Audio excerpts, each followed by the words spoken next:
Math solutions for everyone. Lecture number 26। इस lecture में practice set 3.4 में, जो कि हम लास्ट लेक्चर में फर्स्ट देख चुके हैं, तो इस लेक्चर में हम सेकंड प्रॉब्लम देखने वाले हैं। वर्ड प्रॉब्लम ही है एप्लीकेशन बेस पे।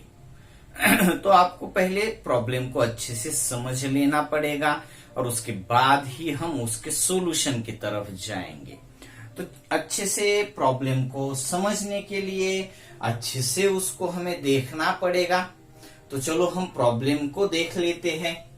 अ मैन बोरोज ₹8,000। बोरो करना यानी लोन लेना। एक मैन है, उसने क्या किया, 8,000 रुपीज बोरो किए हैं।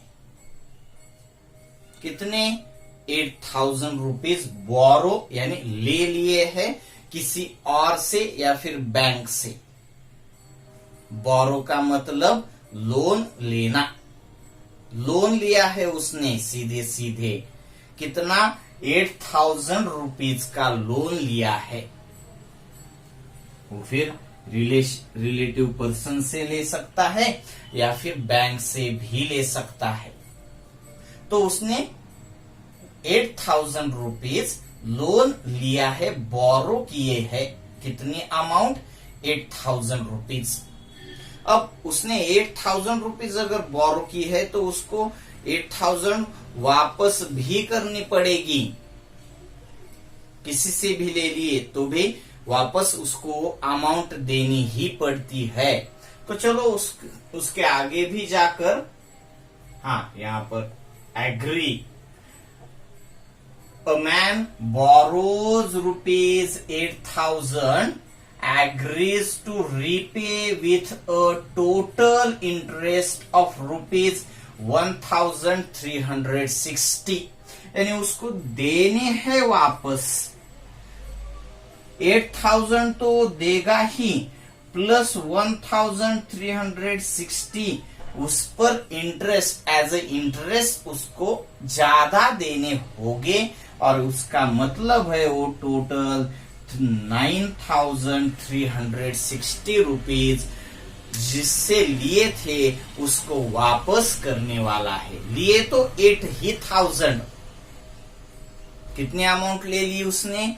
बोरो की है, लोन लिया है 8,000 रुपीज का। मगर उसने एग्री किया कि क्या एग्री किया? मैं 8,000 और प्लस उस पर इंटरेस्ट 1,360 रुपए दूंगा। लेने की अमाउंट है 8,000 ले लिए, और मगर उसने देना कितना है उसको? 8,000 तो देने ही होंगे, और प्लस 1,360 यानी टोटल उसको 9,360 की अमाउंट उस पर्सन या फिर बैंक को वापस करनी पड़ेगी, रीपेमेंट करना पड़ेगा। सिर्फ 8,000 नहीं, यहां पर सिर्फ दिया है agrees to repay with a total interest of ₹1,360। 1,360 interest amount है, और उसने बोरो की गई अमाउंट यानी प्रिंसिपल 8,000 है।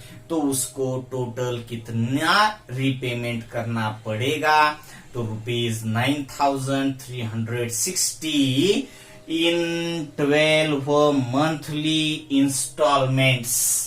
यानी वो मंथली इंस्टॉलमेंट में, कितने इंस्टॉलमेंट में? 12 इंस्टॉलमेंट में, टोटल 12 इंस्टॉलमेंट में उसको 9,360 रुपीज रीपे करने होंगे।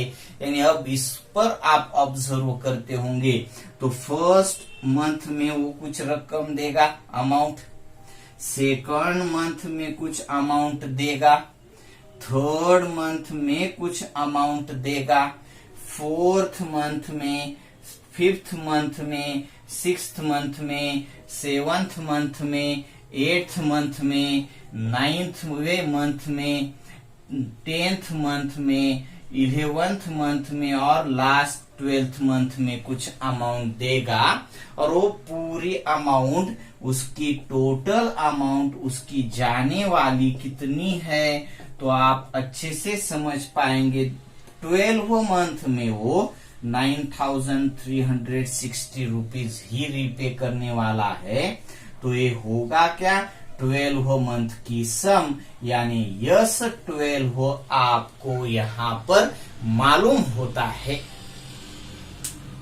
अच्छे से देख लीजिए आप इसको, जितना भी आप इसको अच्छे से देखेंगे उतना ही ये आपको आपके समझ में आएगा। और यही बातें हैं वर्ड प्रॉब्लम में, आपको यही देखना पड़ता है कि उन्होंने आपके सामने क्या रखा है। जब आप उनके नजरिए से देखते हो प्रॉब्लम में, तभी आप सब बातें समझ पाएंगे। और ये नजरिया आपको बढ़ाना पड़ता है, एक बार में नहीं बढ़ता है, बार बार बार बार इस टाइप्स के प्रॉब्लम, हजारों प्रॉब्लम्स जब आप करेंगे पूरे 10th में, तभी ये बातें आपको समझ में आती जाएंगी। अब बहुत ही इजी होता है। तो हमने यहां तक जो देखा है उसमें दो बातें आपको समझ में आई होगी। फर्स्ट इंस्टॉलमेंट में दी गई रकम प्लस सेकंड में दी गई रकम प्लस थर्ड में दी गई अमाउंट प्लस फोर्थ में दी गई अमाउंट, इस 12 मंथली इंस्टॉलमेंट में वो पूरा 9,360 रुपीज रीपे करने वाला है। और इसका मतलब आपको अच्छे से मालूम होगा कि वो टोटल 12 मंथ में, यानी यस 12 आपको यहाँ पर मालूम है 9,360। इस डिस्कशन को अच्छे से देखिए, समझिए। सॉल्यूशन में हम दोबारा देखेंगे, मगर वहां पर डिस्कस करने की जरूरत नहीं पड़नी चाहिए। तो चलो अब आगे भी देख लेते हैं। Each installment being less than the preceding one by ₹40, यानी आपको अच्छे से समझ लेना होगा, फर्स्ट इंस्टॉलमेंट में जितना अमाउंट उसने पे किया,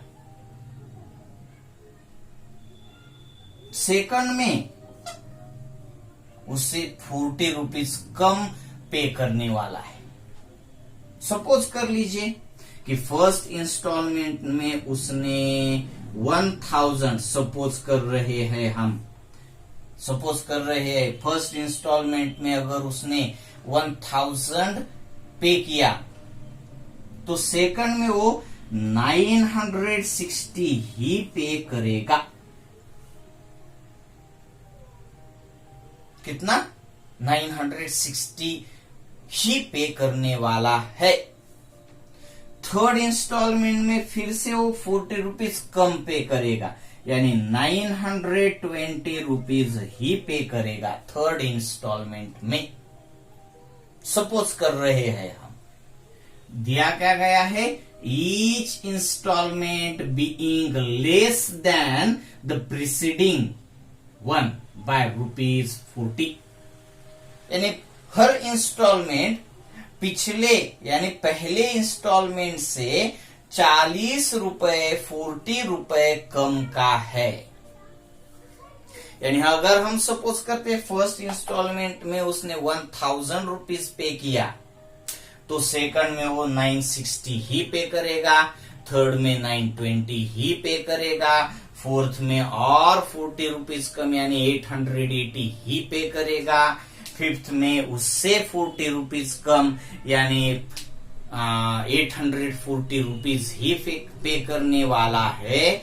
यानी इसका मतलब जितना भी है पहला इंस्टॉलमेंट, सेकंड उससे 40 रुपीज कम ही होने वाला है, थर्ड उससे 40 रुपीज कम होगा, फोर्थ उससे 40 रुपीज कम होगा, फिफ्थ उससे 40 रुपीज कम होगा। अगर हम सपोज करते हैं उसने पहले इंस्टॉलमेंट में 500 पे किया, तो सेकंड में वो 460, थर्ड में वो 420, 380, इस तरीके से 40 रुपए वो हर मंथ में कम देने वाला है। यानी आपको सीधे सीधे फर्स्ट और सेकंड में जो डिफरेंस है, कॉमन डिफरेंस मिलता है, वो होगा कितना? 460 minus 500, T2 minus T1, 460 minus 500, negative 40 rupees. Negative 40 होगा, प्लस 40 नहीं है, लेस देन 40 है, तो माइनस 40 होगा आपका यहां पर कॉमन डिफरेंस डी।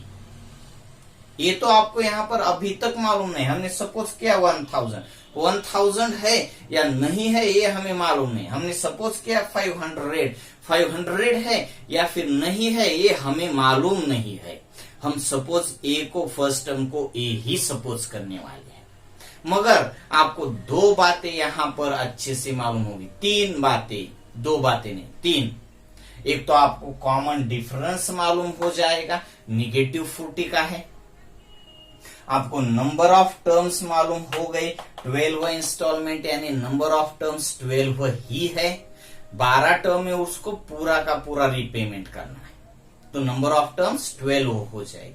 और आपको सम ऑफ 12 टर्म्स भी मालूम है, यस 12, 9360। यानी अब आप सपोज करते हो यस एन को, तो S n equal to formula है आपके पास, और उसमें आपको एन मालूम है और डी मालूम है, यस एन भी मालूम है, तो आप ए फाइंड कर पाएंगे। ए यानी आपको मिलेगा आपकी इस अर्थमेटिक प्रोग्रेशन की फर्स्ट टर्म, यानी वो पहले टर्म में फर्स्ट इंस्टॉलमेंट में कितने रुपए देने वाला है, कितनी अमाउंट पे करने वाला है, वो बात आपके सामने इजीली आ जाएगी। ये मालूम हो जाएगा। ये मालूम करने के लिए आपको यस 12 मालूम है, एन मालूम है 12 और डी भी मालूम है निगेटिव 40। तो अब इस डिस्कशन के बेस पर हम आगे जाएंगे। डिस्कशन में ही आप प्रॉब्लम सॉल्व कर पाते हो तो बहुत ही अच्छी बात है।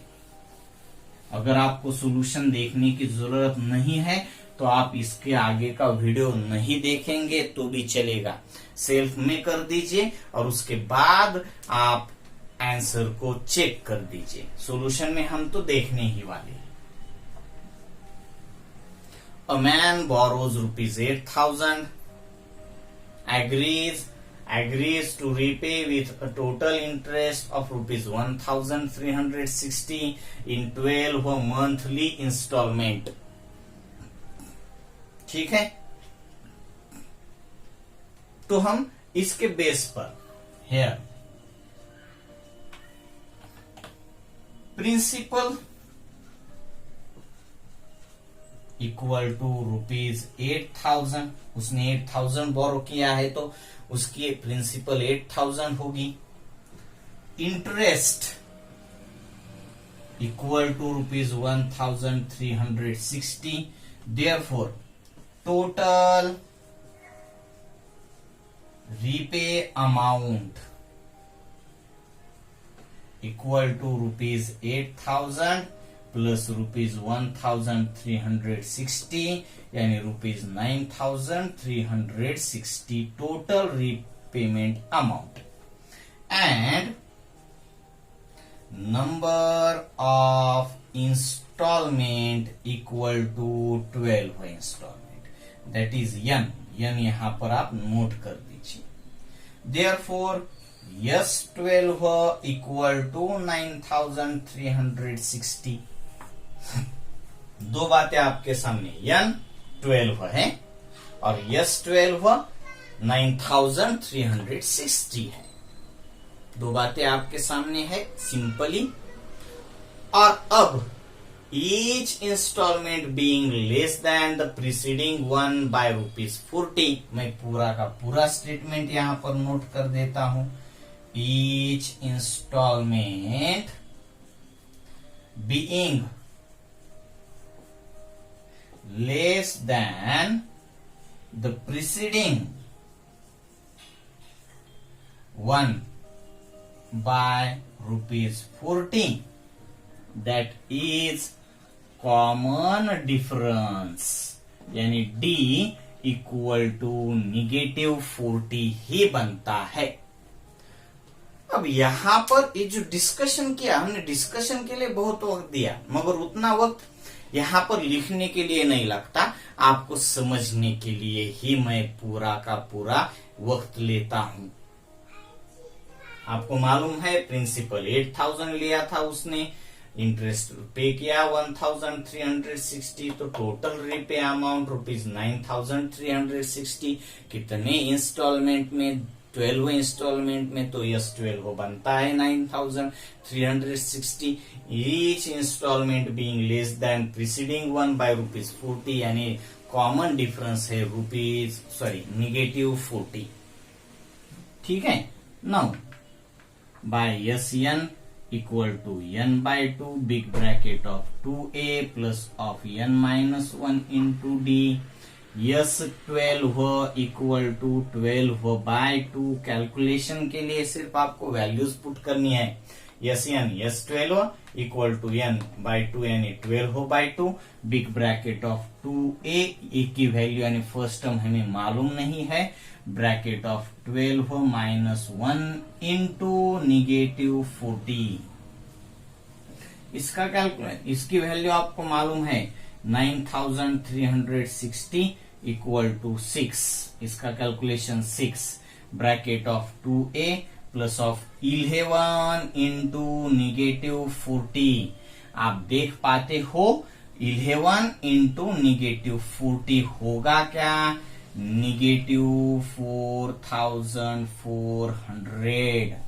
मैं इसको स्मॉल ब्रैकेट में लिख देता हूं, 11 इंटू -40।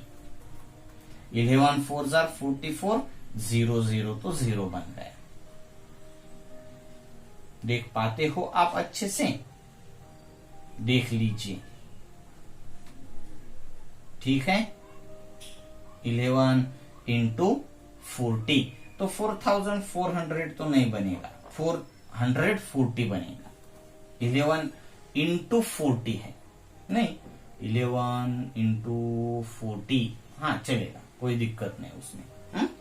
तो -440। कैलकुलेशन अच्छे से देख लीजिए, क्योंकि मैं यहां पर कॉन्सेंट्रेट कर रहा था इसलिए वो 4440 बन गया, मगर नहीं है, आप दिक्कत मत कीजिए। इसमें कुछ प्रॉब्लम है तो एक बार आप खुद से कर लीजिए। 6 डिवाइड में आएगा, 9360 divided by 6 equal to 2a minus 440। 6 से डिवाइड करने के बाद 1 5 6 0 equal to 2a minus 440। Calculation आप ही कर दीजिए, मैं करता हूं तो आगे की कैलकुलेशन में दिक्कत आती है, तो आप कर दीजिए। ओके, माइनस 440 होगा plus 440, 1560 plus 440 equal to 2a, और इसका कैलकुलेशन होता है 2000 equal to 2a।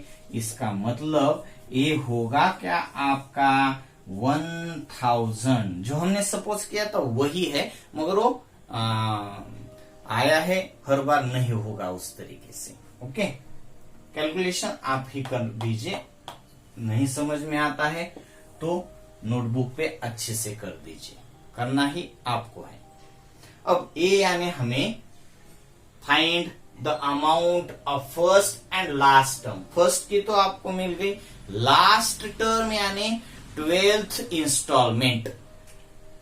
Last term का मतलब क्या है? 12th इंस्टॉलमेंट आपको देखना है, तो हम by nth term formula use करेंगे, और उसका यूज करके हम n equal to 12, a equal to 1000, d equal to -40, tn equal to a plus of n minus 1 into d, t12 equal to 1000 plus of 12 minus 1 into -40, 1000, 11 4 जार, अब इसका भी -440 ही होता है, तो आपको 12th टर्म मिल जाएगी 560, यानी फर्स्ट टर्म होगी इस इंस्टॉलमेंट में 1000 और लास्ट होगी 560। इसको आप फुल सेंटेंस में लिख दीजिए। First installment amount equal to ₹1000 and last installment amount equal to ₹560. Okay, bye.